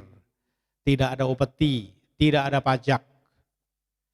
Jadi pendeta pembina akan bekerja melakukan pembinaan dengan penuh tanggung jawab dan tanpa pamrih. Karena itu tugas pendeta pembina. Ya ini perlu ditekankan, jangan sampai kayak contoh tadi yang saya bilang, ada pajak. Tidak ada, ya, tidak ada. Bapak Ibu cukup mendoakan pendeta pembina supaya tetap semangat, sehat, panjang umur. Ya, supaya bisa melakukan tugas pembinaannya. Kalau soal kewajiban memberi persembahan, kasih atau apapun, tidak ada, tidak diatur, ya, tidak diatur. Dengan demikian, maka saya yakin GBI akan lebih baik kalau pendeta pembina yang diberi tugas paling besar dan bersifat strategis ini mengerjakan tugasnya. Nah, mengerjakan tugasnya. Saya rasa BPD sudah melaksanakan tugas dengan mensosialisasikan ini, maka mulai sekarang, mulai Januari, pendeta pembina di Jawa Barat mulai bekerja dan mulai aktif melakukan pembinaan terhadap pejabat binaannya. Karena tugas Anda tidak hanya administrasi, tapi tugas Anda juga adalah membina dan melakukan proses peningkatan kualitas dari pejabatnya. Melalui pertemuan, melalui sharing, melalui penguatan, melalui doa dan sebagainya. Sehingga pendeta pembina harapannya secara rutin lah, kontinum, entah sebulan sekali, 2 bulan sekali, 3 bulan sekali selalu bertemu dan sharing. Dengan demikian ada terjadi proses pembinaan ya. Tuhan Yesus memberkati kita. Terima kasih Pak Ketua BPD dan staf dan semua kita. Kalau ada yang ingin di-sharingkan nanti akan dipandu oleh moderator. Nanti kalau berhubungan dengan saya bantu coba menjawab. Tapi kalau berhubungan dengan BPD nanti BPD akan menjawab. Silakan Pak. Terima kasih Pak. Ya baik, Shalom Bapak Ibu semua. Nah ini pemaparan daripada Pak Heru sudah selesai. Mungkin di antara Bapak Ibu yang hadir di sini juga maupun yang online mungkin mau bertanya atau apapun silahkan. Jika yang online Bapak Ibu bisa raise hand supaya kita bisa tahu. Oke baik, boleh diperbesar yang di depan. Di sini agak buram TV-nya.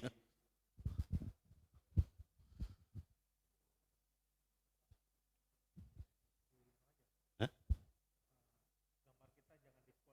Ya, kalau bisa gambar kita jangan di spotlight.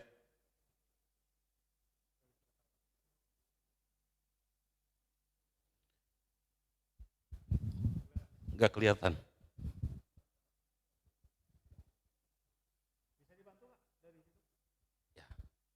Boleh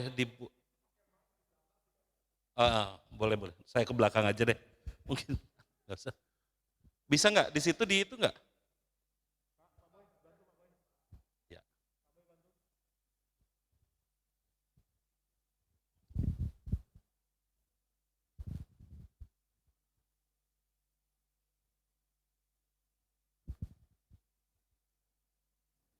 Ini lihat.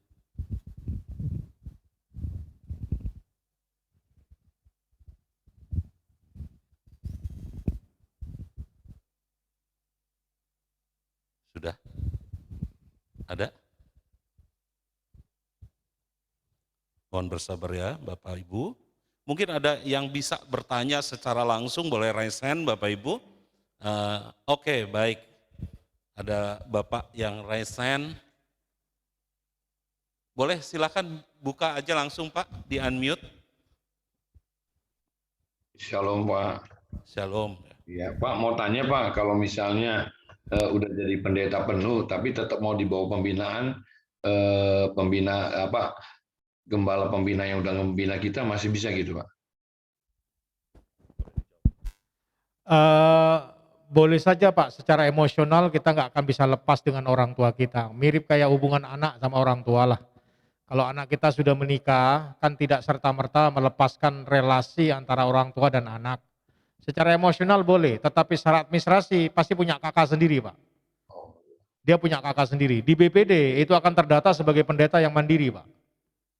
Ya, pendeta yang mandiri.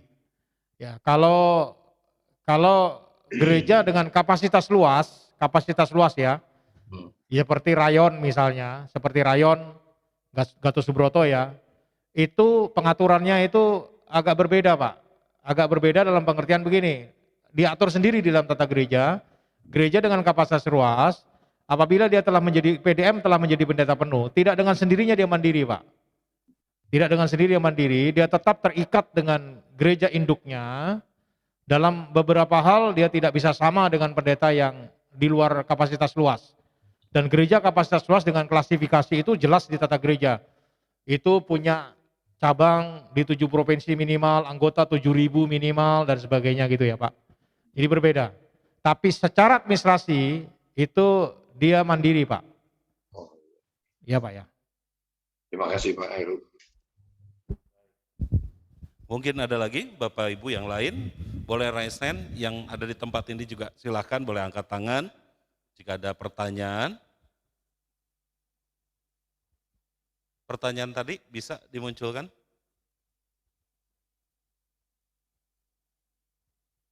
Atau mungkin dibacakan boleh. Cek ya, Pak, ini ada pertanyaan dari Bapak Pendeta Mesak Alexander. Ya, pertanyaannya sebagai berikut Pak, bagaimana proses pembinaan PDM bila pembinanya adalah pendeta namun meninggal dan penggembalaan dilanjutkan orang lain namun masih PDP? Kepada siapa di bawah binaan? Ya Pak Mesak, kalau pendetanya meninggal Pak, segera diurus untuk cari pendeta pembina yang baru Pak. Ini kasusnya tentu akan harus dipisahkan dengan penggembalaannya Pak. Ini kasus kependetaan, kepejabatan dia harus punya pendeta pembina dulu. Dia harus berganti pendeta pembina Pak. Jadi harus dicarikan. Kalau kesulitan ya nanti akan dibantu, difasilitasi oleh BPD. Kalau soal penggembalaan bisa saja diganti oleh pendeta yang lain atau pejabat yang lain, bahkan PDP sekalipun karena dia keluarga misalnya anak atau istri bisa saja jadi gembala. Penggembalaan itu terpisah dengan ke pembinaannya, ke pejabatan pembinanya. Jadi harus dibina dulu, ada pendeta pembina pengganti di situ. Kira-kira begitu ya Pak Mesak ya? Jadi artinya bisa saja gembala yang masih PDP itu tidak langsung menjadi pembina yang PDM. Oh ya, nggak bisa Pak. PDP nggak bisa jadi pembina. Pertanyaan saya adalah, mungkinkah dalam gereja itu nanti ada dualisme kepemimpinan? Misalnya saya PDM, gembala saya meninggal, lalu yang melanjutkan PDP. Nah, saya punya pembina yang lain. Apakah tidak mungkin ada dualisme kepemimpinan yang muncul dalam gereja itu, yang menyebabkan misalnya satu saat saya memfasilitasi dengan pembina yang baru ini, dalam tanda petik dalam bahasa politisnya kita mengadakan sebuah move makar begitu. Sebab saya tidak langsung di bawah pembinaan daripada gembala lokal yang sekarang ada, gitu Pak Heru. Iya benar Pak. Kalau dugaan atau pemikiran semacam itu bisa muncul, bisa saja Pak. Bisa saja terjadi dualisme kepemimpinan. Tapi kan jelas secara administrasi seorang PDP, seorang PDM, seorang PDP ketika ada sebuah gereja lokal dan beberapa pejabat yang ada di situ kehilangan pendeta pembina karena meninggal, maka dia harus diganti oleh pendeta pembina yang baru. Itu dulu, administrasinya harus diganti dulu. Nah persoalan mengenai ada kemungkinan terjadi dualisme itu sangat mungkin Pak, sangat mungkin. Oke, kalau begitu ada pertanyaan yang menarik ya begini. Kalau saya PDM, gembala saya PDP, saya pembinanya misal Pak Heru. Bisa nggak Pak Heru mencalonkan saya jadi pendeta penuh? Secara administrasi maka dalam tanda petik saya punya potensi untuk menguasai itu gereja. Oh ya bisa Pak. Pendeta pembina kan pasti menilai apa perlu dinaikkan atau tidak. Tapi yang jelas secara administrasi boleh dong. Memang pendeta pembina yang mengusulkan. Jadi gembala lokal saya nggak punya hak sama sekali. Secara administrasi tidak Pak. Secara administrasi kan yang mengusulkan pendeta pembina. Tapi tentu pendeta pembina dalam hal ini yang bijak, yang arif, tidak serta-merta dengan kewenangannya secara administrasi lalu karena kedekatan dengan PDM-nya tiba-tiba dia mengangkat jadi pendeta penuh. Saya rasa nggak demikian ya. Pendeta pembina harus membaca kultur gereja itu. Kenapa sampai terjadi begitu? Kalau misalnya yang PDM itu adalah anak atau istrinya Pak, itu kan tidak serta-merta Pak. PDM-nya yang lebih tinggi lalu mencoba mengkudeta dengan cara kedekatan begitu. Pendeta pembinanya ya harus hati-hati dalam hal ini kan. Saya rasa peran BPD juga penting di sini nih. Artinya kalau saya yang sekarang posisinya saya sebagai gembala yang baru PDP ini, saya nggak bisa kontrol itu PDM yang di bawah saya dalam tanda petik. Karena di luar pembinaan saya. Oh enggak Pak, enggak Pak. Itu kan tidak begitu saya rasa. Meskipun dia PDP, kalau dia gembala, Bapak kan di bawah dia. Di dalam gereja lokal. Tingginya lebih tinggi jenjang menjadi PDM tidak serta-merta lalu merasa tidak bisa diatur oleh PDP. Ini kan bukan eselon di pemerintahan ya. PDP bisa saja ketika jadi gembala di bawahnya ada PDT. Ada di Batam itu gembalanya PDP loh Pak. Tapi di bawah dia ada pendeta beberapa orang dan PDM beberapa orang. Nah tidak serta-merta karena dia pendeta lalu PDP nggak dianggap. Loh dia istri gembala. Kan begitu Pak. Saya rasa akan agak berbeda lah pemahaman kita tentang perbedaan jenjang di sini dengan pemahaman di luar ya, dengan eselon di pemerintahan ya. Nah yang kedua pertanyaan saya tadi lewat chatting tadi adalah gini, apakah bisa form penilaian pejabat itu secara online? Karena tadi saya lihat kehadiran kita bisa online. Artinya BPD nggak usah sampai ribuan punya kertas yang akan tercecer lalu terhilang begitu. Kalau begitu kan lebih nyaman. Iya betul Pak. BPD sudah menyiapkan Google Form Pak. Sudah dipikirkan Pak. Google Form sudah disiapkan. Oke itu aja. Ya thank you Pak Mesak. Baik, ada lagi?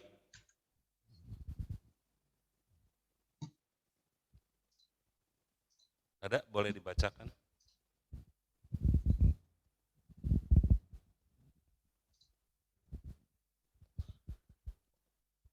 Ini ya, mengenai syarat pendeta pembina pada poin 3 SK dari BPD, apakah itu diberikan berdasarkan permohonan pendeta pembina?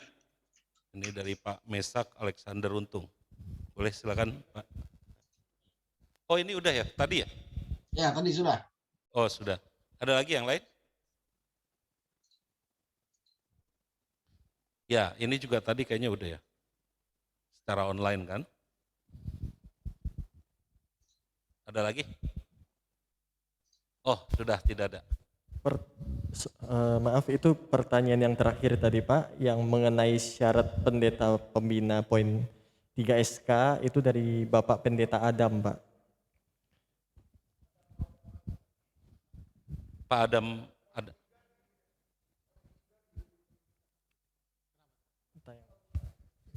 Apa coba diulang pertanyaannya? Baik, kita tayangkan sebentar. Mengenai syarat pendeta pembina pada poin 3 SK dari BPD, apakah itu diberikan berdasarkan permohonan pendeta pembina?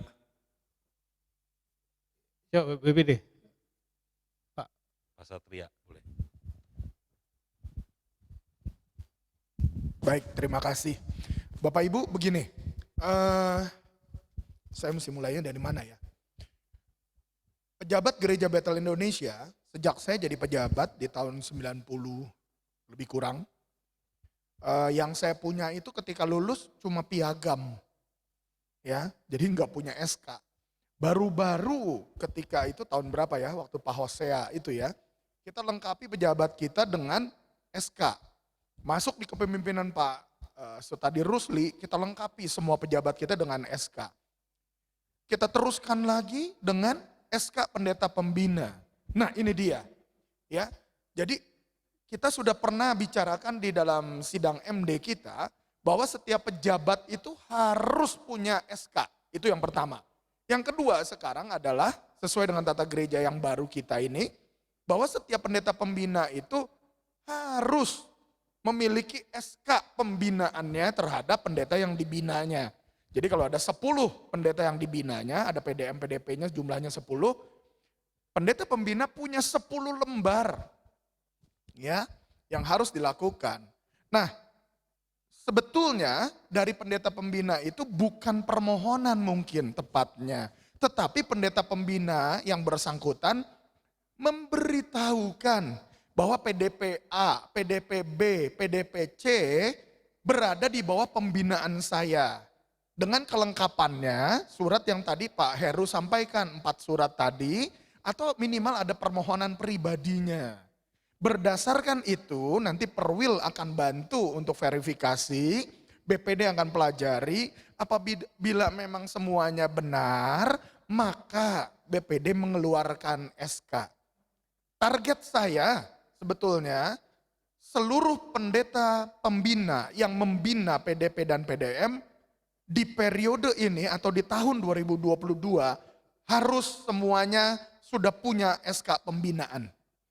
Saya pernah tanya beberapa hari yang lalu kepada Indah, kira-kira sudah berapa persen pendeta pembina di Jabar yang sudah pegang SK dari pejabat yang dibinanya.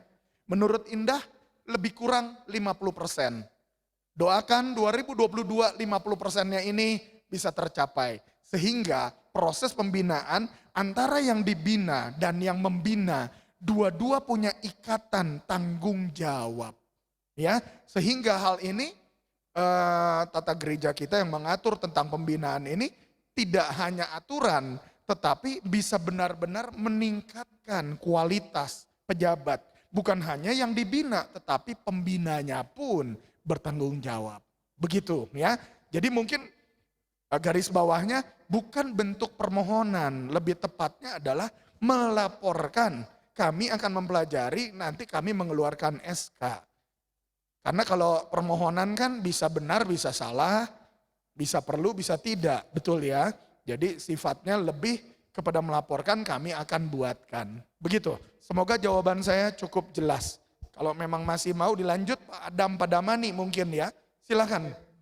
Terima kasih Pak. Saya kira dalam bentuk piagam, tetapi hanya melapor saja nanti ya dari BPD akan mengaturnya, tidak apa-apa. Terima kasih Pak, bisa. Betul Pak, betul. Tapi tentu laporannya jangan cuma lapor saja, lengkapi ya Pak dengan surat permohonan, supaya ada dasar hukum, ada alat bukti buat kami mengeluarkan SK. Betul ya? Berarti bukan dalam bentuk permohonan, tapi apa, laporan? Ya boleh melaporkan, memberitahukan bahwa PDPA di bawah pembinaan saya sejak kapan, begitu. Kan Ya, jadi oke. enak ya Pak ya? Ya, Baik, oke, terima kasih. terima kasih Pak Adam, Tuhan berkati. Baik, terima kasih Pak Satria. Nah, ini ada pertanyaan lagi Pak Heru. Di dalam formulir pencalonan pejabat ada pertanyaan sejak kapan saudara bergabung di GBI? Ini mungkin Bu Berlian boleh secara langsung juga boleh bertanya. Sejak kapan, nah dalam formulir itu ada tulisan sejak kapan Anda bergabung dalam GBI. Ini maksudnya mungkin pertanyaan ini menjelaskan dalam kapan sih Anda itu bergabung di GBI dalam formulir itu kali ya? Formulir pengangkatan pejabat, pencalonan pejabat. Di dalam formulir pengangkatan atau pencalonan pejabat itu kan ada sejak kapan Anda bergabung dengan GBI, gitu kan? Ada hal yang seperti itu. Nah mungkin Bu Berlian lebih spesifik lagi apa yang mau ditanyakan, boleh di-unmute juga. Maksud saya begini Pak, saya ada kesulitan itu untuk menjawab formulir itu karena harus diserahkan kepada BPD pencalonan jenjang jabatan saya. Nah, saya bingungnya gini, sejak kapan Anda bergabung dengan GBI? Saya sejak lahir yang saya kenal GBI gitu loh Pak maksudnya. Tapi maksudnya ini untuk apa? Untuk apakah saya menjadi seorang calon pejabat kah? Atau saya udah menjadi GBI gitu loh Pak maksudnya. Itu saja sih, makasih. Baik, Saya nangkep apa yang ditanya oleh Ibu Berlian. Itu formulirnya memang mungkin lebih diperuntukkan kepada penggabungan seperti itu ya. Tetapi kalau memang Ibu udah menjadi pejabat GBI, PDP tahun sekian, di bawahnya kan ada ya, harus diisi. Misalnya Ibu mau naik dari PDP menjadi PDM. PDP-nya kapan? SK-nya kapan? Ada tulisnya ya, dilantik di mana ya. Jadi nggak usah diisi kapan bergabung ke GBI-nya, nggak usah Bu. Dari SK Baik, Ibu Pak, kita udah tahu kapan Ibu bergabung ya. Tapi kalau yang baru penggabungan memang harus diisi. Nanti kita coba Baik, cek ya. Mungkin formulirnya memang yang harus direvisi ya. Terima kasih Bu, Tuhan berkati. Terima kasih Pak Satria, Tuhan berkati. Baik. Mungkin ada di antara Bapak Ibu yang lain yang mau bertanya juga? Ya, Pak Iwan silahkan. Boleh di.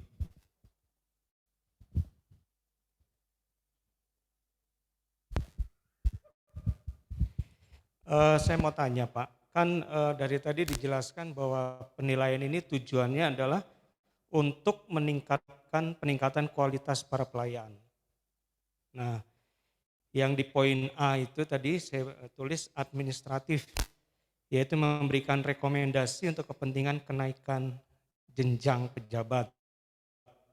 Nah, pertanyaannya apakah itu yang pertama berlaku surut? Itu yang pertama. Kemudian yang kedua, apakah ada standar berapa lama seorang PDP itu naik jenjangnya? Apakah kemudian misalnya 1 tahun, 2 tahun, 3 tahun atau seterusnya? Karena itu kan nanti kaitannya kalau misalnya memang dibina, artinya kan pasti kelihatan kualitasnya. Harusnya kalau kualitasnya bagus, itu menurut saya. Terima kasih. Iya, maksudnya itu begini Pak, terkait dengan ini ada 2 pertanyaan yang berbeda Bapak ini, ya 2 pertanyaan yang berbeda. Tapi kalau Bapak tanya tentang berlaku surut apa enggak, tentu penilaiannya ke depan Pak, tidak ke belakang. Ini kan baru disosialisasi dan itu baru disahkan. Tata gereja baru disahkan Pak. Jadi ini berlaku baru ini ke depan ya. Untuk kasus ini, pemberlakuan ini berhubungan dengan penilaian ke depan pastinya ya. Itu satu. Tidak ke belakang. Yang kedua, ini nanya mengenai, sorry Pak, saya kelupaan nih.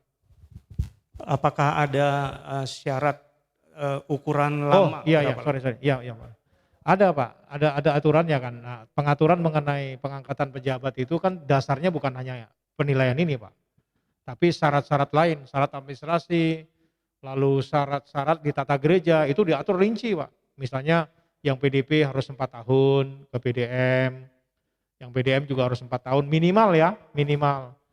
Lalu yang lulusan teologi ada perlakuan yang berbeda dan macam-macam. Jadi peraturannya cukup banyak kok Pak. Ya tidak hanya melulu persoalan ngikuti ini, aturan ini ya Pak ya. Terima kasih. Sudah ya, berarti tidak berlaku surut dan ada syarat juga yang lain, tentu dari gembala pembina juga 4 tahun dan segala macam. Silakan Bapak Ibu yang lain, ada yang mau bertanya? Mungkin boleh raise hand yang online, boleh langsung buka saja unmute-nya kalau Bapak Ibu mau bertanya.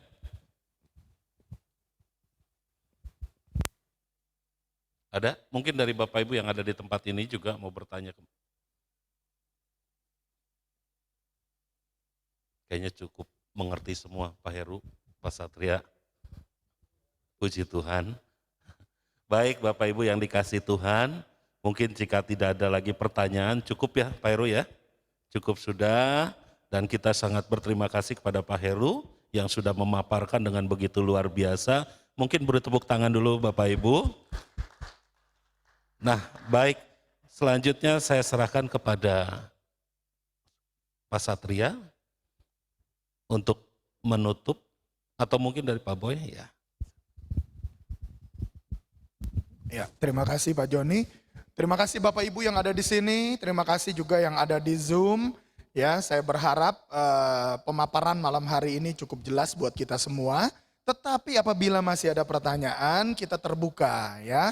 Kita terbuka terus dalam diskusi, kita akan bicarakan sampai kita benar-benar mengerti dan dapat melakukan semuanya ini. Ya, sekali lagi saya mengucapkan terima kasih untuk Pak Heru atas pemaparannya pada sore hari ini.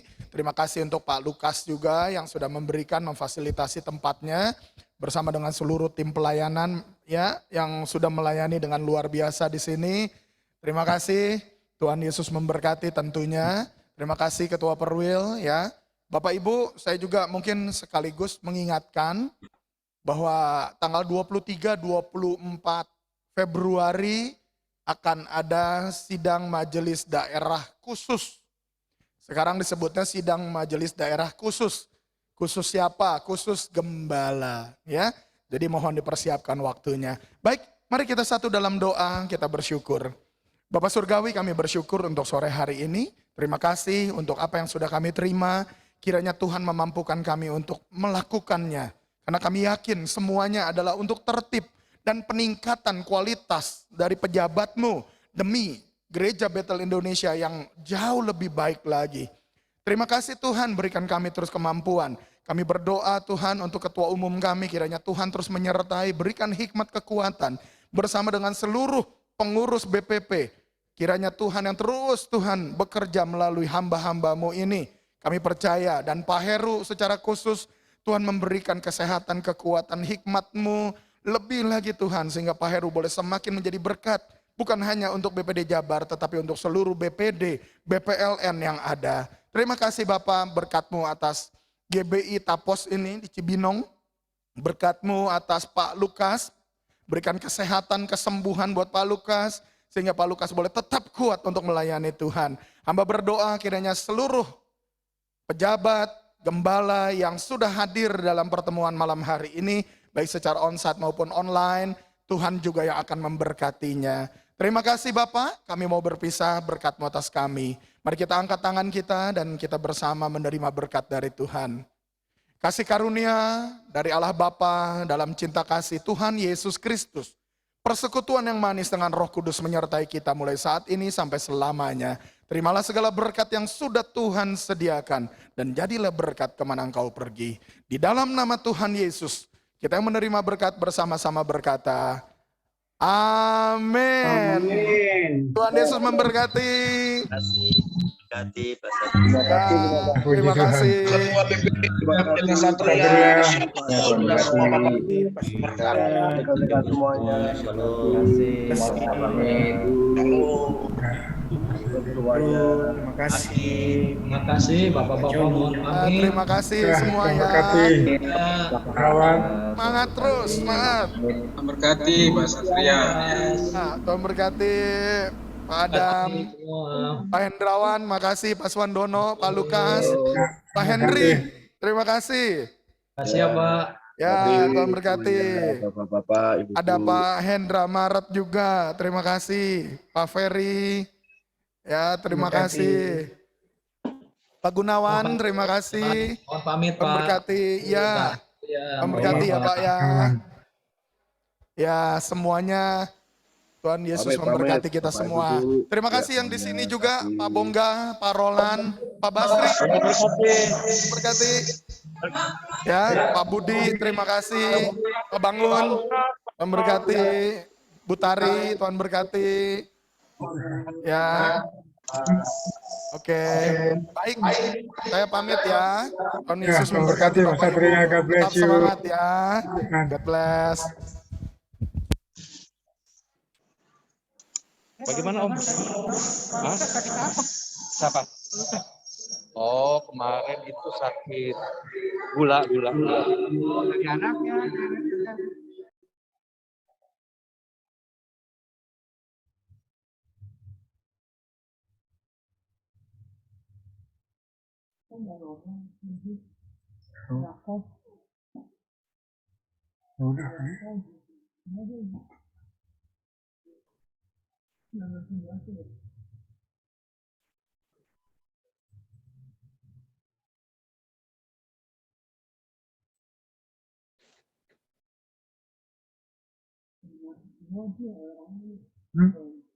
Nggak tahu sih bilang nanti